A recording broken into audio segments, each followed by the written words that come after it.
In negotiation, whoever cares the least wins. I saw this little clip from Tim Ferriss the other day. Mm-hmm. And that is a true statement, right? When you're in negotiation, if you don't really care, you have leverage because you're not concerned. Well, I was buying a car many moons ago. My uncle, both my uncles, actually I have two uncles. They're both car salesmen. They're retired now. Mm-hmm. But I was buying this car, and I called one of my uncles, and I said, "Hey, here's what's going on. Here's the car. Here's the package that it comes with and whatever." And I told him what the price was.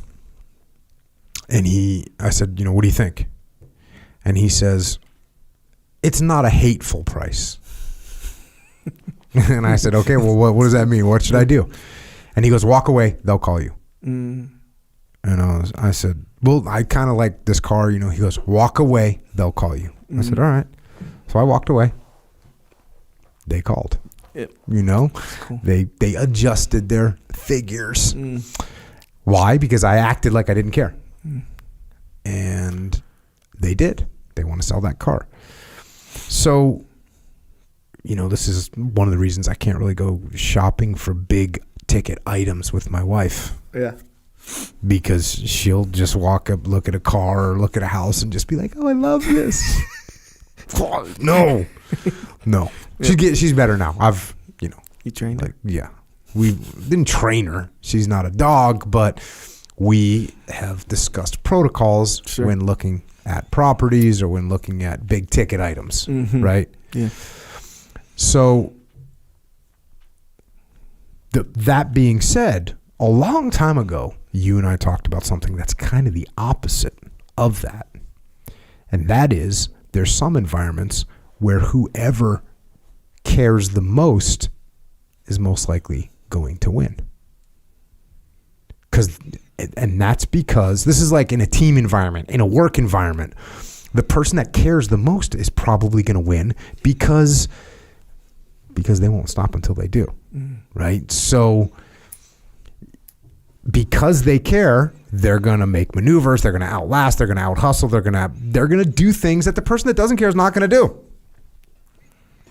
So when you're going through life, make sure you know who you are and make sure you know where you're at and make sure you know who you're contending with. If you're at work, you got to care.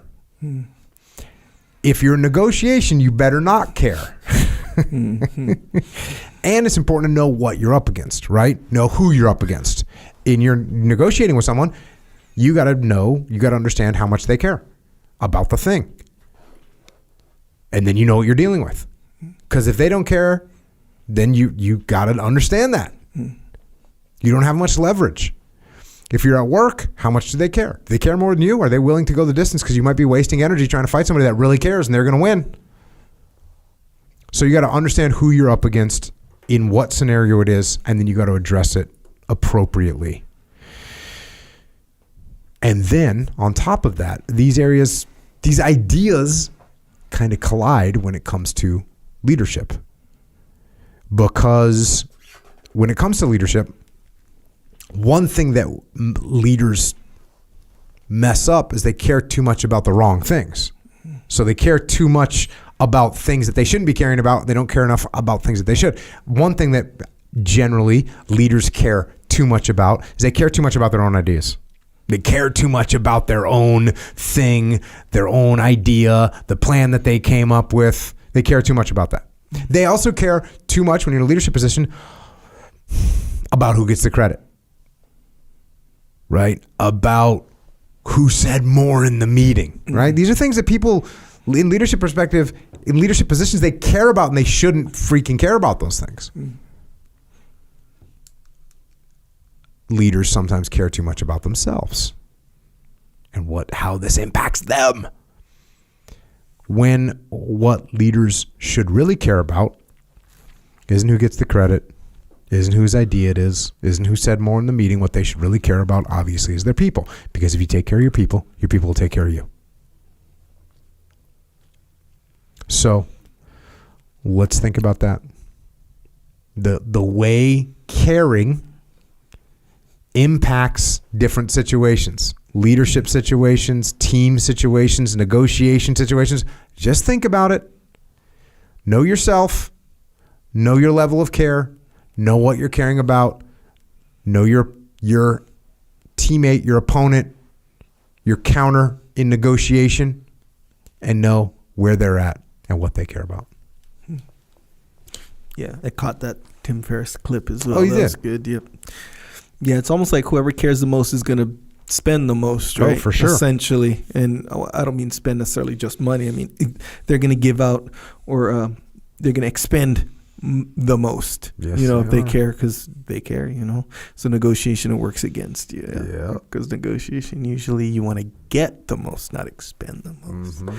So, yeah, that makes sense. Yeah, that was a good clip, I thought. There you go. But as soon as I saw it, I thought about that conversation we had on a long podcast a long time ago. Yeah. There were some things in the military that I cared about, and it would take a while, but we'd end up with a W. The W. Your uncle's a car dealer, car salesman. They're retired now. So, but they got all the inside tips or what? Yeah, I mean, I'm sure there's new age stuff. There is new age stuff, but it was kind of nice to have them on my side back in the day. Oh, yeah. When was that?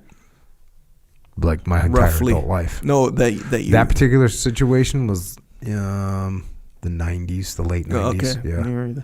Yeah. So last encounter I had with the car salesman, I knew the tips. Oh, and yeah. my wife, she's down for the cause. Oh, she worse than hot. me. Oh yeah, she's the kind where like the opposite of your wife. I mean, she'll go in just knowing cold. like nobody. Probably her dad, my father-in-law, is freaking hardcore as far as negotiation, that kind of stuff. So anyway, so she's like that too. We go in, and I knew all the tactics. Well, most of them anyway. I looked them up. We knew that. Sorry, car salesman. I'm going to give away some of the secrets. So they do like certain things, and I'm just paying attention, and I'm assuming they're doing all of this stuff or whatever. So they'll give you a good deal on it if you go financing with them, because they make money off the financing. Yeah. I've even heard of, and I don't know if they're doing this, but you got to kind of know this stuff, where they'll bug the office, and then when they leave, they record the conversation and they listen for more information, for more leverage or whatever. Got to know that kind of stuff too. I'm not saying they do that because I don't know. I don't think that's legal, is it? I don't know. But I've heard of that.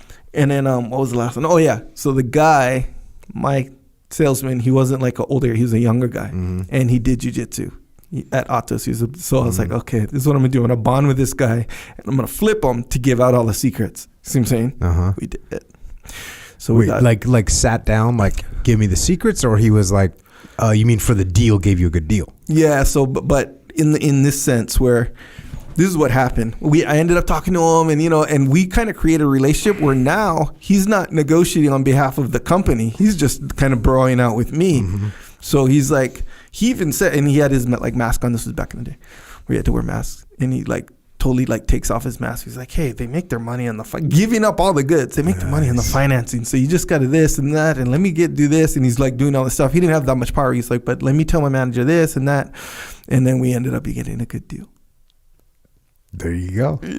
Yeah, there's definitely some tactics and counter tactics